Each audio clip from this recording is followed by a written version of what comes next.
राम राम, श्रीराम जय राम जय जय राम, जय श्री सीताराम।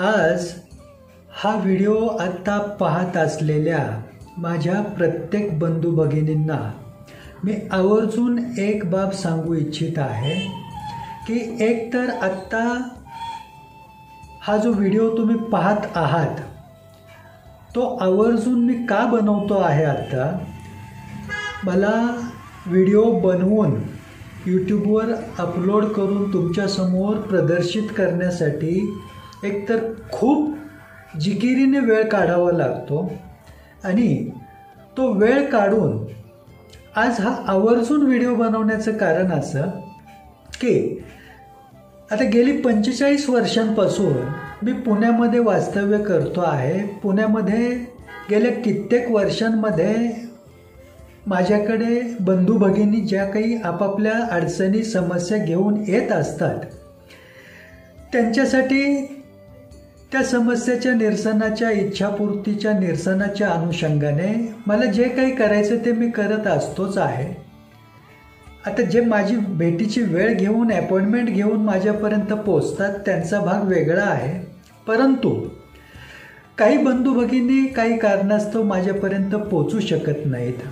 मग अशांकरिता आता काय होतं, व्हिडिओच्या थंबनेलमध्ये जे काही संपर्क क्रमांक दिसतात स्क्रीनवर ते संपर्क क्रमांक पाहून अनेक बंधू भगिनी विनंती करतात संपर्क करून की आम्हाला फोनवर काही मार्गदर्शन मिळू शकेल का, आम्ही अमुक एका कारणास्तव त्या कारणामुळे तिथे पोचू शकत नाही, दूर आहे वगैरे असं तसं हे जे काही असतं त्या अनुषंगाने अशा अनेक बंधू भगिनींना आपल्या ठराविक काही विशिष्ट अडचणी समस्या निरसनाच्या अनुषंगाने घर बसल्या केवळ या व्हिडिओच्या माध्यमातून लाभ व्हावा या अनुषंगाने आत्ताचा व्हिडिओ बनवतो आहे। कारण आत्तापर्यंत आपलं हे जे यूट्यूब चॅनल आहे शहाजी ढेंगळे चालीसा रचनाकार या नावाचं, या चॅनलवर आत्तापर्यंत मी जे जे काही व्हिडिओज बंधू भगिनींच्या लाभासाठी प्रदर्शित करीत आलेलो आहे त्या व्हिडिओंचा जसा हजारो बंधू भगिनींना लाभ होत चाललेला आहे, आत्तापर्यंत लाभ होत आलेला आहे। आणि या अनुषंगाने जेव्हा काही बंधू भगिनी मला समक्ष भेटून समाधान व्यक्त करतात, आनंद व्यक्त करतात की दादा आम्ही तुमचा अमुक एक व्हिडिओ पाहिला, त्यातून तुम्ही जे काही मार्गदर्शन केलं आहे त्यानुसार आम्ही असं असं केलं आणि आमचं हे मनोरथ पूर्ण झालं, हे असं जेव्हा कानी पडतं तेव्हा खरोखरीच अगदी मनापासून श्री नवनाथ महाराजांचे माझे जे आराध्य आहे सर्व आहे त्यांचे मनापासून आभार मानले जातात, माझ्याकडून आपसुकरित्या गुरुवर्यांचे माझे आभार मानले जातात।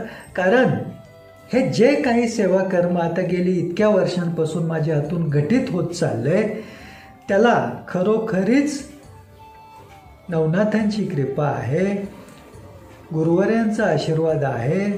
भले गुरुदेव आता मोक्षलीन अवस्थेमध्ये असले तरी त्यांच्या छत्रछायेशिवाय हे एवढं यशस्वीरित्या अगदी स्वतःलाही समाधान देत राहील असं सेवा कर्म घटित होणं अशक्य आहे हे मीही जाणतो आहे। आता भूतकाळामध्ये माझ्या हातून समजा जे जे काही प्रदर्शित झालेलं सेवा कर्म आहे, उदाहरणार्थ जर सांगायचं झालं तर श्री रामनाम चालीसा, राम नामाची ही जी चालीसा आहे श्री रामनाम चालीसा जी माझ्या हातून रचना झाली, बरं ती प्रदर्शित झाली, सेवा कार्यासाठी घराघरात पोचत राहिली अखंडितपणे, बंधू भगिनींना जो काही त्याचा लाभ व्हायचा तो होत चाललेला आहे अशी श्री रामनाम चालीसा। त्याचबरोबर श्री सप्तशृंगी चालीसा की जी प्रत्येक बंधू भगिनीला शक्तीचा जोड देऊन त्यांना सुखद जीवनाची अनुभूती येत राहण्यासाठी कामी येईल अशी श्री सप्तशृंगी चालीसा जेव्हा माझ्याकडून रचल्या गेली, ती प्रकाशात आली, घराघरात पोचत गेली आता हे जे आहे, अगदी तुम्ही गुगलवर यूट्यूबवर जरी सर्च केलं श्री रामनाम चालीसा, श्री सप्तशृंगी चालीसा, तरी बसल्या जागेवर तुम्हाला त्याचा लाभ घेता येईल.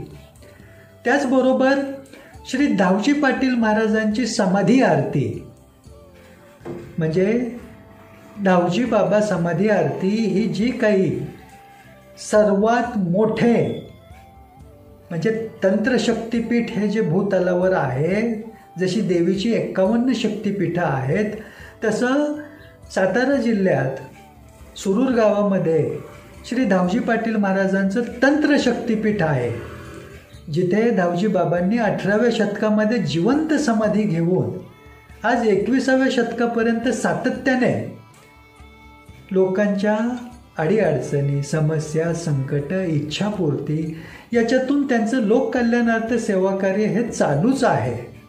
म्हणजे आता धावजी बाबांबद्दल महात्म्य मी या व्हिडिओमध्ये फारसं सांगत नाही, कारण आपलं हे जे शहाजी ढेंगळे चालीसा रचनाकार नावाचं यूट्यूब चॅनल आहे, त्यावर सर्व काही तुम्हाला उपलब्ध आहे.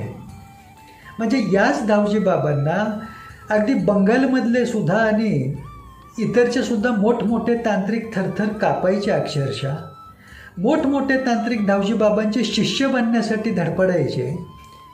म्हणजे धावजी बाबांना साक्षात महाकाली मातेने प्रगट होऊन दर्शन द्यावं इथपर्यंत त्यांची भक्ती.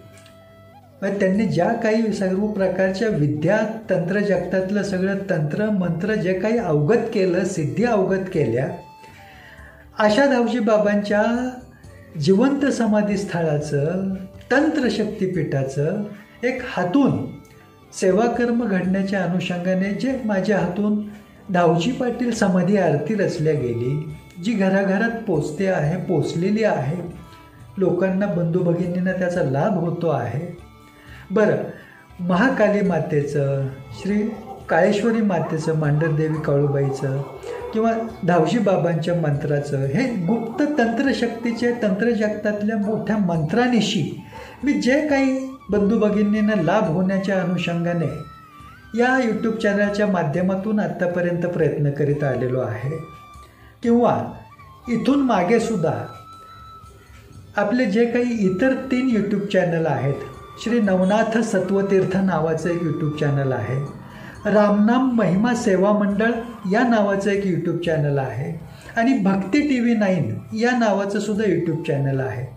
गेल्या कित्येक वर्षांपासून या 4 यूट्यूब चॅनलच्या माध्यमातून हे जे काही हातून बंधू भगिनींच्या कल्याणाचं, सौख्यप्राप्तीचं सेवाकर्म माझ्या हातून घटित होतं आहे, आणि त्याबाबत जेव्हा याच बंधू भगिनी समक्ष भेटून जेव्हा म्हणतात की नाही दादा, खरोखरीच आम्हाला याचा लाभ झाला, हे आमचं काम झालं, ते आमची इच्छा पूर्ण झाली, तेव्हा ही या दादा नावाच्या व्यक्तीची तीळ मात्र श्रेयाची बाजू नाही, हे आवर्जून सांगतो. ही श्री नवनाथ महाराजांची कृपा आहे. लाभ घेत चला. आजचा हा व्हिडिओसुद्धा मी अशा हेतूने बनवतो आहे की जे काही बंधू भगिनी माझ्यापर्यंत पोचू शकत नाहीत, येत नाहीत, पोचता येत नाही, त्यांना शक्य होत नाही, त्यांना घर बसल्या त्यांच्या समस्येतून बाहेर पडता यावं, त्यांची विशिष्ट इच्छा पूर्ण व्हावी, या अनुषंगाने काही ठराविक समस्यांना धरून दुर्मिळ असे उपाय, जे तुम्ही उपाय आत्तापर्यंत ऐकलेले नाहीत, केले त्याहून नाहीत, पण आज हे जे उपाय तुमच्या एका विशिष्ट समस्येला धरून जेव्हा तुमच्या कानी पडत आहेत, तेव्हा खरोखरीच त्याचा लाभ करून घ्या. कारण हे माहिती पडण्यासाठी सुद्धा अशा प्रकारच्या गुप्त लाभाच्या गोष्टी समोर येण्यासाठी सुद्धा काहीतरी पुण्य संचित असावं लागतं, नशिबाची साथ असावी लागते, आणि ती तुम्हा आत्ता बंधू भगिनींकडे आहे काही प्रमाणात. त्यामुळेच खरोखरीच हा लाभ आता तुम्हाला होतो आहे. आवर्जून त्याचा या संपूर्ण व्हिडिओच्या माध्यमातून पूर्ण लाभ करून घ्या स्वतःसाठी. आणि अगदीच त्यातूनही काही वाटलं तर या व्हिडिओच्या थंबनेलमध्ये स्क्रीनवर तुम्हाला जे संपर्क क्रमांक दिसत आहेत, क्रमांकावर संपर्क करून माझी अपॉइंटमेंट घेऊन तुम्ही मला भेटू शकता. फक्त तातडीची वेळ मिळावी भेटीची असा आग्रह धरू नका. कारण एकतर ही जी वेळ द्यायची असते बंधू भगिनींसाठी ते अगोदरच खूप प्रतीक्षेत असतात. आता इतक्या वर्षांपासून मी जे पाहत आलेलो आहे, दूरदूरून बंधू भगिनी प्रतीक्षेत असतात भेटीच्या वेळेच्या. मग त्यांना डावलून तुम्हाला तातडीने वेळ देता येणं शक्य होत नाही. हा भाग इथे फक्त थोडं समजून घ्या. आता महत्त्वाचा मुद्दा काय की तुमच्या काही ठराविक समस्या ज्यांच्याबाबत मी जे काही दुर्मिळ उपायाचं आता वक्तव्य तुमच्यासमोर करतो आहे, हे उपाय अत्यंत दुर्मिळ आहेत. हे तंत्रमंत्र जगतातले अत्यंत प्रभावी उपाय आहेत, ज्याने चमत्कारिकरित्या अनुभूती येते. फक्त सांगितल्यानुसार तुम्ही गांभीर्यपूर्वक त्याचं अनुकरण करा. काय आहे सर्वात प्रमुख समस्या जी काही घराघरात पाहायला मिळते की अपत्य प्राप्ती होत नाही. विवाहाला दीर्घ कालखंड लोटून सुद्धा मुलं बाळच होत नाहीत, पाळणं हलत नाही घरात. अशा बंधू भगिनींना अत्यंत प्रभावी असा उपाय आता सांगतो आहे, तो गांभीर्यपूर्वक करा. ज्या दाम्पत्याला विवाहाला दीर्घ कालखंड लोटून सुद्धा अनेक प्रकारचे औषधोपचार मोठमोठे खर्च करून सुद्धा मुलबाळ होण्यामध्ये अडथळा आहे, त्यांनी फक्त एक काम करायचं. गोमातेचं एक पेलाभर दूध म्हणजे गाईचं एक पेलाभर दूध वटवृक्षाला म्हणजे वडाच्या झाडाला त्याच्या बुंदक्यापाशी त्याच्या मुळ्या म्हणजे वडाच्या झाडाची एखादी मुळी जिथे जमिनीमध्ये शिरकाव करताना आत गेलेली दिसते, दृष्टीस पडते, अशा मुळीच्या ठिकाणी पती पत्नीने मिळून एक पेलाभर गाईचं दूध फक्त अर्पण करायचं. आणि हे किती दिवस करायचं तर 40 दिवस करायचं. सूर्योदय ते सूर्यास्ताच्या मध्ये, सूर्यास्तानंतर हे करायचं नाही. आणि 40 दिवस अशा रीतीने गाईचं दूध तिथे पती पत्नीने मिळून अर्पण करताना खबरदारी एकच घ्यायची की मासिक विटाळाच्या 4 दिवसांमध्ये तिथे जायचं नाही, हा विधी करायचा नाही. एवढी एकच विटाळाची बाजू इथे क्षम्य आहे 4 दिवसांची. अन्यथा 40 दिवस दुसऱ्या कोणत्या कारणास्तव त्याच्यामध्ये खंड पडू द्यायचा नाही. अशा रीतीने तिथे दूध अर्पण केलं गोमातेचं वटवृक्षाच्या बुंदक्यापाशी, मुळी जिथे शिरकाव करते जमिनीमध्ये शिरताना दिसते अशा ठिकाणी, तर अत्यंत चमत्कारिकरित्या अपत्य प्राप्तीचा मार्ग खुला होतो आणि होतोच. आता हेच 40 दिवस जेव्हा पूर्ण होतील त्यानंतर पुढे फक्त एक करायचं की कुलदैवत आणि कुलस्वामिनीला स्वतःच्याच घरातल्या देवघरामध्ये प्रत्येक गुरुवारी पंचामृताचा नैवेद्य पती किंवा पत्नी दोघांपैकी कोणीतरी एकाने दाखवायचा. म्हणजे काय की अगदी चमचाभर बनलं पंचामृत तरी चालेल.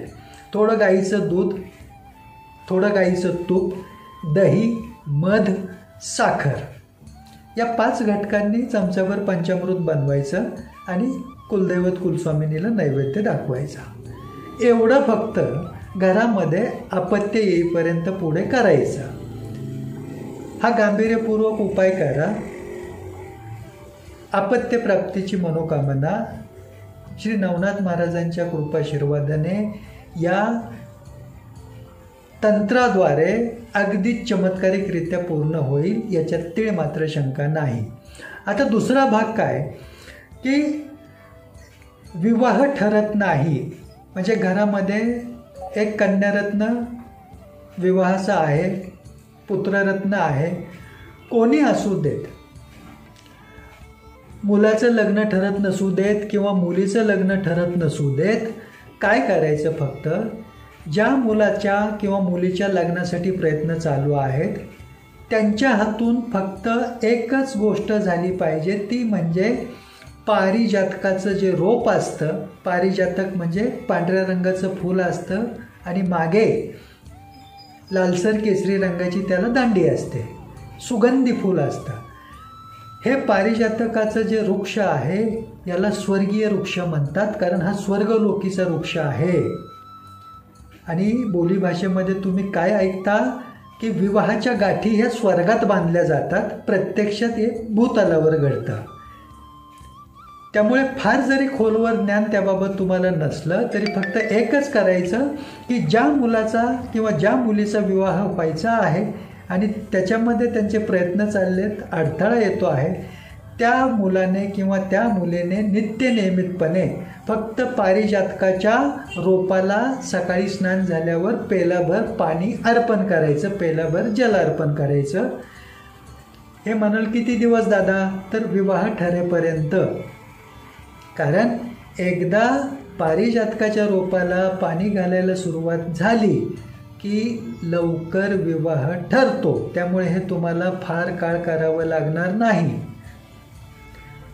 आता हे पारिजातकाचं रोप तुम्ही जवळपास असलेल्या नर्सरीतून एखाद्या छोट्या कुंडीत सुद्धा आणू शकता. आता पुढे काय की व्यवसाय धंद्यामध्ये त्रास होत असतो. व्यवसाय लहान असो, मोठा असो, मध्यम स्वरूपाचा असो, कुठल्याही प्रकारचा असो, व्यवसायात नुकसान होणं, अपयश येत राहणं, व्यवसायात इतर अनेक त्रासांना सामोरं जावं लागणं, इथे एकच करायचं. त्या व्यावसायिकाने दररोज सकाळी स्नान झाल्यानंतर घराचा उंबरठा ओलांडून बाहेर पडण्यापूर्वी पांढरे तीळ, उजव्या हाताचा अंगठा आणि उजव्या हाताचं मधलं बोट याच्या चिमटीमध्ये जेवढे पांढरे तीळ बसतील तेवढे तोंडामध्ये टाकायचे आणि डाव्या बाजूच्या 2 दाडांखाली चावत चावत उंबरठा ओलांडून घराच्या बाहेर पडायचं. हा फक्त नित्यनेम करा. आणि प्रत्येक सोमवारी जवळपास असलेल्या शंकर मंदिरामध्ये जाऊन शिवलिंगावर 11 नागकेशर अर्पण करायची. नागकेशर म्हणजे काय? तर लवंगाच्या आकाराचं असतं, तांबूस पिवळसर रंगाचं असतं आणि हे नागकेशर आयुर्वेदिक औषधाच्या दुकानात मिळतं. एक 50-100 रुपयाची जरी आणून ठेवली नागकेशराची फळं तरी खूप होतात. त्यातली मोजून 11 नागकेशरं कागदाच्या पुडीत बांधून न्यायची सोमवारच्या दिवशी आणि शिवलिंगावर उजव्या हाताने अर्पण करायची. म्हणजे नागकेशराचा हा जोड आणि तिळाचा सांगितल्यानुसार तो जोड एवढं जर केलं तर व्यवसायातलं अपयश, नैराश्य, नुकसान, अन्य प्रकारचे त्रास हे तुमच्यापर्यंत पोचत नाहीत. हे एक कटू सत्य आहे, त्याचा फक्त अनुभव घ्या. आता पुढे काय की स्वतःच्या मालकीची वास्तू होत नाही. बरं, भाड्याच्या घरात किती दिवस राहायचं यालाही मर्यादा असते. आता काय होतं, स्वतःची वास्तू, स्वतःच्या मालकीची वास्तू फक्त राहतं घरच अशातला भाग नाही. मग दुकान, व्यवसायाची वास्तू, काही स्वतःच्या मालकीची कुठल्या प्रकारची वास्तू, मोकळी जमीन, भूखंड होत नसेल तर एकच करायचं, प्रत्येक मंगळवारी तांबूस रंगाच्या गाईला, जवळपास गवळीवाडा असेल किंवा इतर कुठे गायी उपलब्ध असतील तर तिथे प्रत्येक मंगळवारी तांबूस रंगाच्या गाईला स्वतःच्या उजव्या हाताच्या तळव्यावर एक गुळाचा खडा पकडून ठेवून हात उघडा करून गाईला तो गुळाचा खडा चारायचा. कशा रीतीने हात पकडायचा? तर गाईची जीभ ही तुमच्या तळहातावरच्या रेषांना थोडी का होईना स्पर्श झाली पाहिजे, तो गुळाचा खडा ती खात असताना. आणि एकदा का तुमच्या तळव्यावर तिची जीभ स्पर्श झाली, तिने गुळाचा खडा खाल्ला की तोच हात तिच्या पृष्ठभागाला, शेपटीकडच्या बाजूला स्पर्श करायचा आणि दर्शन घेऊन निघून यायचं. हे फक्त प्रत्येक मंगळवारी सूर्योदय ते सूर्यास्ताच्या मध्ये तुम्ही करत चला. स्वतःची वास्तू, स्वतःच्या मालकीची वास्तू अगदी चमत्कारिकरित्या केव्हा कशी झाली हे तुम्हाला समजणार सुद्धा नाही. आता पुढे काय की एखाद्याला कर्जाचा खूप त्रास होतो. कर्जात तो व्यक्ती कसा अडकत गेला थोडं कर्ज होतं ते वाढत कसं गेलं, आज देणेकऱ्यांचा वित्त संस्थांचा जो ससेमिरा त्रास असह्य होत चालला आहे. बरं, याच्यात कर्ज कितीही असू देत, लाखोंचं नाही कोट्यवधींचं असू देत, कितीही त्रास होत असू देत सद्यस्थितीत, फक्त एक काम करायचं, एक तंत्र. कुठलं? प्रत्येक शनिवारी सूर्यास्ताच्या नंतर संध्याकाळच्या वेळी 9 वाजायच्या आतमध्ये पिंपळाच्या झाडाच्या बुंदक्यापाशी एक काळा खजूर अर्पण करायचा, त्यासोबत एक छोटा गुळाचा खडा अर्पण करायचा आणि तिथे 2 कापराच्या छोट्या वड्या प्रज्वलित करायच्या आणि 7 प्रदक्षिणा पिंपळाच्या झाडाला मारायच्या आणि दर्शन घेऊन निघून यायचं. असं प्रत्येक शनिवारी फक्त तुम्ही चालू करा, चालू ठेवा. आपसूक कर्जातून बाहेर पडण्याची सगळी अनुकूलता अवतीभोवती निर्माण होत जाईल. देणेकऱ्यांचा वित्त संस्थांचा होत असलेला त्रास नियंत्रणात येऊन हळूहळू तो नष्ट होत जाईल आणि कर्जमुक्तीचा अपेक्षित असलेला दिवस तुम्ही याच जन्मात, याच आयुष्यात पाहू शकाल. की तुम्हाला भले आत्ता वाटत असलं की या आयुष्यात, या जन्मात कर्ज फिटेल की नाही, की प्राण त्यागावा लागतोय, अशी जरी बिकट अवस्था असली तरी त्यातून हे तंत्र तुम्हाला बाहेर काढल्याशिवाय राहत नाही. एवढं फक्त करा. आता पुढे काय होतं की देवाचं खूप काही करतो आपण म्हणण्यापेक्षा की अशा काही बंधू भगिनी की देवाधर्माचं खूप काही करत आलेले आहेत दीर्घ कालखंडापासून, पण तरीसुद्धा अपेक्षित अशी अनुभूती येत नाही. त्रास कमी होण्याऐवजी वाढत चालला आहे. देवावरचं विश्वास, श्रद्धा डळमळीत होत चालली. मग हे सगळं निरर्थक आहे का, निष्फळ ठरत चाललं आहे हे जाणवत चाललं आहे. अशा अवस्थेत असं जर जाणवत असेल तर फक्त एक काम करायचं. प्रत्येक बुधवारी आणि शनिवारी देवघरामध्ये कुलदैवत कुलस्वामिनीला नागिनीच्या पानावर, म्हणजे खायचं जे विड्याचं पान असतं ते उजव्या हाताच्या तळव्यावर ठेवायचं. कसं? तर गुळगुळीत बाजू वर ठेवायची पानाची. पानाचा देठ कुलदैवत कुलस्वामिनीकडे करायचा, त्याचं टोक स्वतःकडे करायचं पानाचं आणि पानाच्या मध्यभागी थोडे तांदूळ ठेवून त्याच्यावर 2 कापराच्या वड्या ठेवायच्या, त्या प्रज्वलित करायच्या आणि 3 वेळा कर्पूराग्नी कुलदैवत कुलस्वामिनीला द्यायचा. म्हणजे 3 वेळा ओवाळायचं. ते ओवाळत असताना उजव्या हातानेच ओवाळणार आहात तर डाव्या हाताचा स्पर्श उजव्या हाताच्या कोपऱ्याला करायचा, म्हणजे दोन्ही हातांनी ओवाळल्यासारखं होतं. आणि एवढं 3 वेळा ओवाळून झालं की तेच पान समोर ठेवायचं. त्याच्यावरचा अग्निपूर्ण विजेपर्यंत, शमन होईपर्यंत हात जोडून बसायचं आणि त्यानंतर मग ते पान, त्याच्यावरचे ते तांदूळ राहिलेले, हे सगळं एका छोट्या पिशवीत कागदात ठेवायचं आणि दुसऱ्या दिवशी वाहत्या पाण्यामध्ये ते विसर्जित करायचं. असं प्रत्येक बुधवारी आणि शनिवारी करत चला. जे काही चमत्कार तुमच्या अनुभवात येत राहतील ते तुम्ही शब्दात सांगू शकणार नाही. एवढी मोठी नवनाथ महाराजांची कृपा होते. हे सगळं तंत्रमंत्र जे काही आहे हे सगळं नाथांच्या सिद्धी वलयातून आत्ता या दादा नावाच्या मुखातून तुमच्या कानी पडतंय. काय असतं की तुम्ही कोणताही उपाय जेव्हा करता की नाही, तो उपाय तुम्हाला सांगितला कोणी, याच्यावर बऱ्याच गोष्टी अवलंबून असतात. तो उपाय तुम्ही एनकेनं माध्यमातून ऐकला, तुमच्या कानी पडला किंवा तुम्ही कुठेतरी लिहिलेलं वाचलं मग केला, या सगळ्या गोष्टी वेगळ्या आहेत. आता इथे मी काही स्वतःच्या तोंडून स्वतःचं मोठेपण काही कुठल्या प्रकारे सांगू इच्छित नाही. स्वतःचा परिचय फार आता त्याहून करून देत बसत नाही. हे कोणासाठी बोलतोय की आज पहिल्यांदाच जे बंधू भगिनी माझा व्हिडिओ पाहत आहेत त्यांच्यासाठी. इतरांचा प्रश्नच नाही, ते सर्व जाणतात. पण नव्याने आज पहिल्यांदाच जे कोणी बंधू भगिनी व्हिडिओ पाहत आहेत, व्हिडिओच्या माध्यमातून लाभ घेण्याचा प्रयत्न करू इच्छित आहेत, त्यांनी हे आपलं शहाजी ढेंगळे चालिसा रचनाकार नावाचं यूट्यूब चॅनल आवर्जून पाहावं. म्हणजे बऱ्याचशा गोष्टी हे तुमच्या लक्षात येतील आणि ज्याला तुम्ही आत्मविश्वास म्हणता स्वतःचा किंवा एक हुरूप येणं, मनाला आनंद वाटणं या संदर्भात जे काही अपेक्षित आहे ते सगळं तुमच्या निदर्शनास येईल. फक्त या चॅनलवरच्या कोणत्याही व्हिडिओला तुम्ही वरकरणी जरी पाहिलं तरी तो तुमचा हेतू सफल होईल. फक्त काय आहे, आता हे जे काही दुर्मिळ उपाय तुम्हाला सांगितलेले आहेत, जसे सांगितलेले आहेत तसेच फक्त करण्याचा प्रयत्न करा.